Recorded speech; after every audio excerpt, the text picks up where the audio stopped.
Hi, welcome back to Joe Blogs. In today's episode, I want to talk to you about the agreement that's been signed between Russia and Venezuela. And if you follow the channel, you'll be familiar with both of those countries. I've made a lot of videos about Russia, talking about the impact of the sanctions that have been applied against Russia since its invasion of Ukraine started back in February 2022.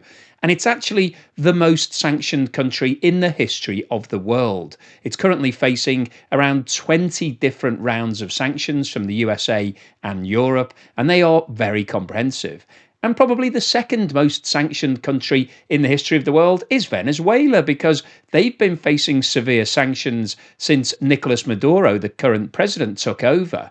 And it's struggling in terms of developing its oil industry. It's seen a complete collapse over the course of the last 10 years of both its oil industry in terms of production and all of its equipment, and also the revenue that Venezuela has been earning, and therefore the GDP of the country has also crashed. We've seen hyperinflation in Venezuela, and we've got around 76% of the population are now classified as living in poverty. So in today's video, I want to go through the details of this deal that's been agreed between Russia and Venezuela, talk about what's in it for both countries, why they've actually signed this agreement, and what potentially might happen, whether or not this will enable Venezuela to turn the corner, or if this is just going to be another historic event that doesn't really lead to a lot in terms of capital. Now, in terms of the meeting itself, it was held in Moscow, and you can see here the meeting was very formal. We've got the guys who are saluting President Putin as he walks into the room.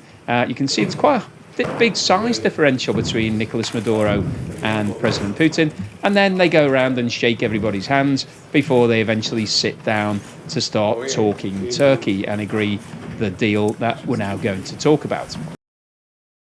Now, as I mentioned at the start of the video, Venezuela has the largest oil reserves out of every country in the world. You can see here that I've put together a table showing the top 10. It has proven oil reserves of over 300 billion barrels. That is a huge amount of oil. Now, not all of that oil is going to be easy to extract, and it is quite thick and difficult to actually refine. But just in terms of pure supply, Venezuela has the most, and therefore you would have expected it to be one of the richest nations in the world. But as you can see on the right-hand side here, I've put the daily production, the current estimated levels that each country is producing here. And you can see that out of the 10 countries in this top 10, Venezuela is by far the smallest producer. It's producing less than 1 million barrels of oil per day. And we'll have a look at what's happened in the history of Venezuela's oil production and talk about why that's happened. The country with the second largest oil reserves is Saudi Arabia, with just under 300 billion barrels, and it's producing almost 9 million barrels per day. So that's 10 times the amount that Venezuela is producing, even though it's got slightly less reserves. Iran's number 3 on the list with over 200 million barrels, but it's only producing 4 million compared to Saudi Arabia's 9 million. And part of the reason for that is because Iran itself is also facing some severe sanctions. Canada has the 4th largest reserves with just under 170 billion barrels, and it's producing around about 6 million barrels per day. Iraq comes in at number 5 with 145 billion barrels, and it's producing around 4 million a day. The UAE, number 6 with 113, followed by Kuwait with just over 100, and then Russia comes in at number 8 with around 80 billion barrels worth of oil under the ground. And interestingly, it's pulling out over 10 million barrels per day. So that's quite a large extraction rate when you compare the amount of oil that Russia has with a lot of these other countries. The United States is in at number 9 with over 50 billion barrels, and that estimate changes depending on what's happening with the shale oil, but it's producing the most out of any country in the world, over 13.5 million barrels of oil per day. And Libya comes in at number 10 with just under 50 billion barrels, but it's only producing around 1 million. So similar to Venezuela, albeit it has a lot less oil. The key terms of the deal signed between President Putin and Nicolas Maduro of Venezuela are as follows. The main focus is on energy and natural resources, not surprisingly, because Venezuela has the largest oil reserves in the world. So, in order for Russia to actually want to do something, there needs to be something in it for Russia. And obviously, the access to that huge amount of oil is a potential attraction. And you can see that as part of the deal, Russia and Venezuela have agreed to joint ventures in oil and gas exploration and development. Now, this is key from Venezuela's point of view because whilst they've got all of this oil and gas sitting under the ground, that's not actually any good to Venezuela if you can't extract it. And Venezuela simply doesn't have the capital or the partnerships to be able to afford to do it at the moment. That's why the production has been falling over the past 20 years, and that's why the economy is in the toilet. So it needs a strategic partner to come in and be happy to invest hundreds of millions of dollars to help it develop it to a world-class industry. And Russia is saying that it wants to do that. It wants to expand its oil trading operations and then establish a collaboration within OPEC and the Gas Exporting Countries Forum to promote stable global energy markets and oppose unfair competition. Which is interesting because OPEC itself is actually designed to go against fair competition because it tends to control the supply of oil to influence the price. And historically, what it's done mostly is reduce the supply at times when prices are falling so that the price will go back up. So it's an interesting statement. But also, Russia wants to develop electric power infrastructure and cooperate in mineral extraction and metallurgy. So essentially, what we're seeing here is Russia signing up to help Venezuela develop all of its natural resources, to exploit those resources and start to monetize them. And obviously, there will be a revenue sharing agreement in place between Russia and Venezuela for doing that. Now, interestingly, as well as oil and gas and other minerals, they've also said that on defense and security, Russia wants to strengthen military technical cooperation to enhance defense capabilities for Venezuela. And there'll be a joint effort to combat terrorism, extremism, and falsification of history. So Russia, alongside the commercial side of things, is now wanting to team up from a security and defense perspective, which is interesting given the fact that Venezuela is located in South America, which is relatively close to North America, to USA. Now, from an economic perspective, Russia has said that they want to promote joint investments in sectors like mining, telecommunications, and transportation. So this is really going to be a one-way agreement. Venezuela is not going to be investing anything into Russia. This is all going to be Russia investing into Venezuela. And also the development of an independent financial infrastructure to facilitate trade and investment without relying on Western systems. So what this is referring to is Russia establishing its payment systems, which it's been using and it's been trying to use in competition against all of the Western systems that it's got kicked out of. So when the sanctions were applied against Russia, it was banned from the SWIFT payment system, which is the one that's used predominantly by financial markets to make large payments. So Russia is trying to set up something to compete with that. And on that front, we see at the bottom here that Russia wants enhanced coordination at the United Nations and other international platforms. Okay. United opposition to unilateral sanctions. So basically, that's where both Venezuela and Russia are facing sanctions from a particular party, such as the USA. Then they're going to team up to basically oppose that. And then I think, interestingly, at the bottom here, we've got Venezuela's support to join the BRICS bloc and integration in the Eurasian Economic Union. So BRICS is the collaboration that Russia has pulled together. It's referred to as BRICS because the original members were Brazil, Russia, India, China, and South Africa. But there's actually been a number of other countries that have joined in. If we have a look at this chart, you can see that the official list currently includes Egypt, Ethiopia, Iran, United Arab Emirates, and Indonesia. Saudi Arabia was invited and initially said that it was going to join as a full member, but then subsequently decided it didn't want to. And in addition to the full members, there are also partner members. We've got Belarus, Bolivia, Cuba, Kazakhstan, Malaysia, Nigeria, Thailand, Uganda, and Uzbekistan. So Venezuela will be added to that list. We don't know whether they're going to be a partner country or a full member country.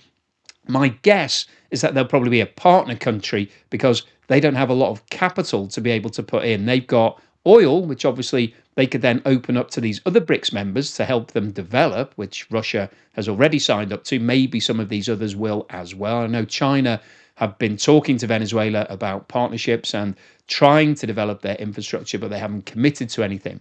But it's interesting that Russia wants to bring Venezuela into the BRICS agreement to try to increase this list, because this essentially is in competition with the established nations of the West. Now, I mentioned the fact that Venezuela is the second most sanctioned country in the world after Russia.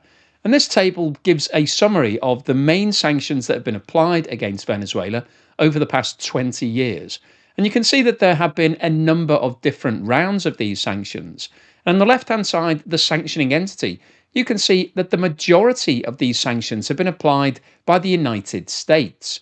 So it isn't a genuine global sanction that's been applied. It's not the same as what Russia is facing, albeit the European Union have also provided a number of different sanctions relating predominantly to arms, internal repression, and humanitarian issues that are going on within Venezuela. They've also then followed up with some other sanctions in line with the USA on Nicolas Maduro's election campaigns, because he's been accused of rigging those votes, that it wasn't a true and fair election process.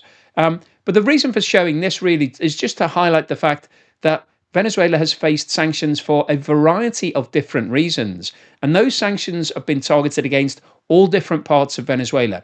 But probably the most damaging is against PDVSA, which is the state-owned oil company that, when Venezuela took over all of the assets from overseas oil businesses back around 40, 50 years ago, that's the company that was established. That's the company that owns all of the oil extraction in Venezuela. And the fact that it's been sanctioned means that it struggles to be able to legitimately sell all of its oil. And the problem that that then brings with it is that oil majors don't want to go to Venezuela and invest to actually try to help develop the production, because they know that those sales are going to be limited. But also because of the history whereby Venezuela nationalized a lot of the oil industry, there's a concern that if you invest tens of millions or hundreds of millions of dollars into setting up new facilities, that Venezuela could actually turn around and say, thank you very much, we'll now keep that for ourselves, and you don't get anything going forward. So we've got a number of different factors, partly related to the sanctions and partly related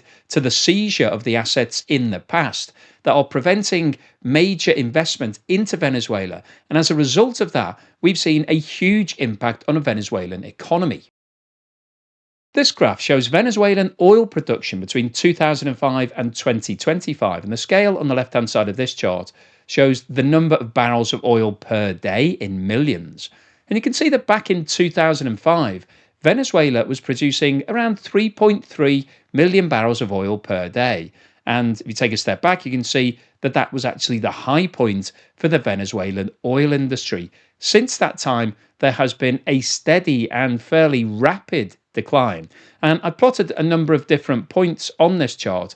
Firstly, when Nicolas Maduro took over as president in 2013, so the previous president died and Maduro was voted in. He was one of his right-hand men. And you can see that there was no change in terms of production, in terms of that he didn't manage to arrest the decline that had been going on for the previous 8 years or so. And then we saw a change in terms of when the USA applied sanctions in 2017 against PDVSA, the state-owned oil company. There was a sharp decline in production. As I said earlier, one of the reasons for that was, firstly, US companies that were involved in the Venezuelan oil industry pulled out at that time, but it also meant that the other oil majors also decided that they didn't want to be investing into Venezuela, because when you think about the oil industry, in terms of major production, there aren't that many players. It's an oligopoly, basically. So you've got a handful of really large companies that can invest hundreds of millions of dollars into this sort of industry. And when you're being hit with sanctions by the USA, that tends to scare people away. We then saw production hitting a record low in 2020. And that was actually before the COVID-19 pandemic, so it wasn't anything to do with a drop in global oil demand.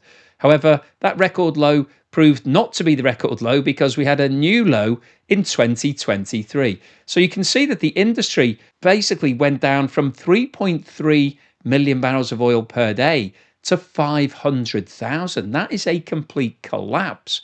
Now, in 2023, there was actually some positive things happened where Chevron, that had been one of the companies that was investing into Venezuela before all of the assets were nationalized, was actually given a license to continue extracting oil to try and pay back some of the money that it was owed. And so that was under the Joe Biden administration. So that actually increased the production slightly. It didn't quite get back to 1 million barrels per day, but it certainly increased quite significantly from 500,000. However, that license has now been revoked by Donald Trump, so it looks like Chevron won't be extending their relationship with Venezuela. And I've put on here the strategic partnership with Russia, which we'll go on to talk about in a bit more detail in a moment. And in terms of the highlights, to summarize what's happened with the Venezuelan oil industry, the problems that they have is that a lot of the equipment is now old and decrepit and it hasn't been replaced. So Venezuela hasn't been reinvesting into its industry. That was one of the problems even back in 2005, that the government was running it for cash. It was running it as a cash cow, running it down, not taking the profit and then reinvesting back into new equipment and making sure that everything was going to last for a long period of time. They basically were pumping as much oil as they could using older and older equipment. And the problem with that is at some point when it starts breaking down, you're going to have severe problems. And that's basically the situation that Venezuela finds itself in today. It hasn't reinvested and nobody wants to put up hundreds of millions of dollars to start making that equipment work more efficiently because they're not going to see a return on it. This chart plots Venezuela's GDP between 2005 and 2024, and the scale on the left-hand side of this chart is shown in billions of US dollars. You can see that back in 2005, GDP was sitting at around 150 billion. And between 2005 and 2010, there was actually a sharp increase in GDP, and it got up to just under $400 billion. And as I said, that was the period when Venezuela was basically milking its oil industry as much as it could. So it was producing as much as the equipment would allow it to without reinvesting any of that money back into making sure that that equipment was going to last for the next 50 to 100 years. So at some point, obviously, that's going to break down, and that's what started happening in terms of the reduction in the output. And then also we had the impact of the financial sanctions. So you can see that between 2010 and 2017, which is when the sanctions started to hit, there was a significant fall in GDP. By 2017, it was down to around 220 billion US dollars from that high of 400. However, once the sanctions hit, the fall accelerated, and by 2020, GDP had fallen to 100 billion. So it was basically less than where it had been back in 2005. Now, over the past few years, because of that license that was granted to Chevron, and some investment went back into the industry, which allowed production of oil to start increasing again. And also, Venezuela benefits from the fact that oil prices rose significantly following Russia's invasion of Ukraine. So the oil that it did have became more valuable. And so by 2024, GDP had got broadly back to where it was in 2005, around $150 billion. But you can see overall here the devastating impact that both the decline in the oil industry within Venezuela, partly because companies don't want to invest into Venezuela because of that nationalization issue and also the sanctions, has led to a dramatic fall in GDP. And Venezuela today is back to where it was 20 years ago. This table shows the average rate of inflation in Venezuela between 2005 and 2024. Now, the reason that I've shown this as a table rather than a graph, because I like a graph and I know everybody loves to look at the graphs, but the problem when you're plotting a graph for figures like this is that the scale becomes too difficult to actually squeeze everything into, because some inflation over the last 20 years in Venezuela has been off the scale. So if we look back in 2005, inflation was running That's over 14%, which from the Western world's perspective is extremely high. But we're talking about a country that's developing an emerging economy. It's in South America. So 14%, whilst it is very high, is not unusual for those sort of economies. However, you can see that between 2005 and 2008, inflation doubled to more than 30%. So 30% is seriously high. That's getting into dangerous territory. And it stayed around about 30%, 25, 30% through to 2011. It got down to 20% in 2012, but then started to take off in 2013 when Nicolas Maduro took over as the president. So this was the period when the oil industry was struggling. So it was producing as much as it could, but each year it was producing less and less, which meant there was less revenue going into the economy. There was less GDP. We saw the dramatic fall in GDP. And you can see that the impact on inflation was devastating. And then when the sanctions came along in 2017, it made things worse. So between 2013 and 2017, inflation increased from 56%, which would have put it as one of the highest in the world at that time, to 275% in 2016. It then jumped to 862% in 2017. And then in 2018, we had hyperinflation. So this is when prices basically just keep going and going and going. And the official average rate of inflation in 2018 was over 130,000%. So that's why I can't plot this as a graph, because you would need to have a scale from 0 to 130,000, and then all of the figures below 130,000 would basically be a flat line across the bottom virtually, and then you'd have this huge spike. So that's why I'm showing it as a table. But 130,000% inflation is obviously, you can't even think about what that means in price terms. If you think that something you're buying today for $1 next year would cost $130,000, that really doesn't make any sense, does it? Because then that means that everything is costing a ludicrous amount. You just can't pay for those sort of things. It basically means that your currency is completely redundant. You have to then start using other people's currencies. So the US dollar is the obvious choice in situations like this. You get a high level of dollarization when you have inflation running at 60 or 70%, but at 130%, basically, you're going to have to cancel your currency and start again. And that's basically what Venezuela had to do. In 2019, they managed to bring it down to just under 10,000%, which is a lot better than 130,000, but obviously 10,000% inflation is still out of control. In 2020, it was down to just under 3,000%, so quite a lot better than it had been, but still ridiculous.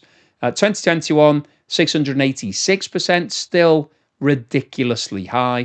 2022, 234%.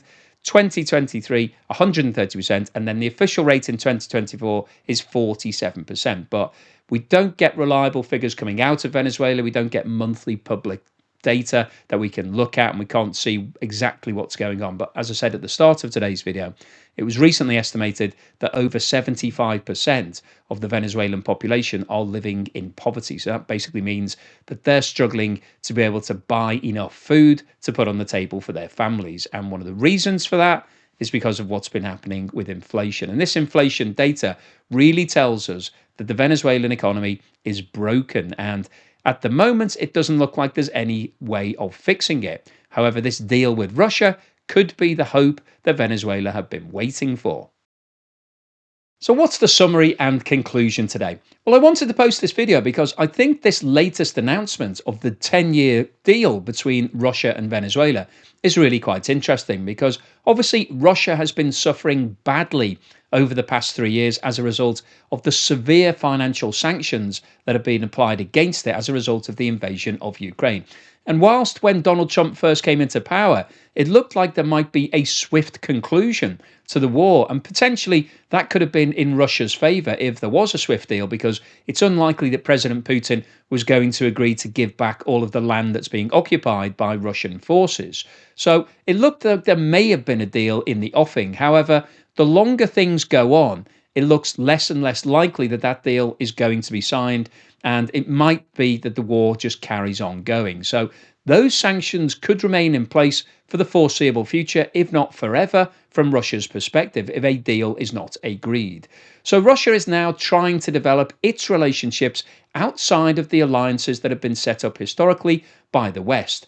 And Venezuela is an attractive partner because historically it's a communist country, so it has the same sort of historic ideology as Russia. So it's in the same bracket, but also it has the largest oil supplies in the world. But it's not just oil that Venezuela has, it also has gas and a variety of other really valuable minerals. So Russia has now come out and signed this 10-year agreement to help Venezuela develop all of those minerals. It wants to go and send lots of people and invest lots of money into developing the industry. But the big question is, can Russia afford to do that? Does it have sufficient capital to be able to start investing into Venezuela? And if you've been following the channel, you'll know that I'm not entirely sure that it does, because Russia has been using its national wealth fund, it's basically its piggy bank, to keep the war in Ukraine going. It's been running a deficit in every year since it's invaded Ukraine, and that deficit is actually getting larger. And one of the problems that Russia is facing right now is that oil prices have been in decline for the last 12 months. They've come down from a high following Russia's immediate invasion of Ukraine of around $120 per barrel to around $60. So we've seen a halving in the price of oil, and that, generally speaking, would mean that your revenue would also fall by about 50%. However, the situation has been worse for Russia because the sanctions has meant that they've had to sell their oil at a discount to market prices to encourage people to buy it. Because if you're paying market price, you'd buy oil that doesn't have any problems, it doesn't have any sanctions associated with it. So in order to encourage people to buy your oil, you have to give them a discount, and that's what Russia has been doing.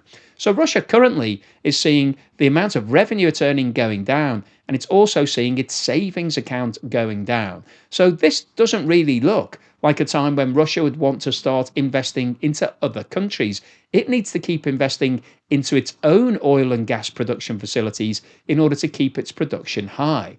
But I think one of the clues here as to why Russia wants to sign this strategic deal is because Russia has an estimated reserve of around 80 billion barrels of oil under the ground, whereas Venezuela has around 300 billion. Now, some of that oil is difficult to extract and difficult to refine, so we're not comparing like for like. However, it still does have large supplies, and so in the long term, it could prove highly valuable from Russia's perspective. Now, how much it will actually prove to be worth to Venezuela in the short term remains to be seen. However, I would be surprised if Russia starts investing huge amounts into Venezuela within the next 6 to 12 to 18 months, because it doesn't really know what's going on with its own budget because of the war in Ukraine. But I wanted to post this video because I think this agreement that's been signed is interesting. It's showing that the BRICS countries are continuing to try to build their alliance. They're trying to build something that would truly compete with the West. However, the problem that it's had is that there's been a lot of disagreement between the major countries. So Russia, China, India have been struggling to agree in terms of what they should be doing, what currency they should be using. There was talk at one point of having a BRICS currency that hasn't come to fruition.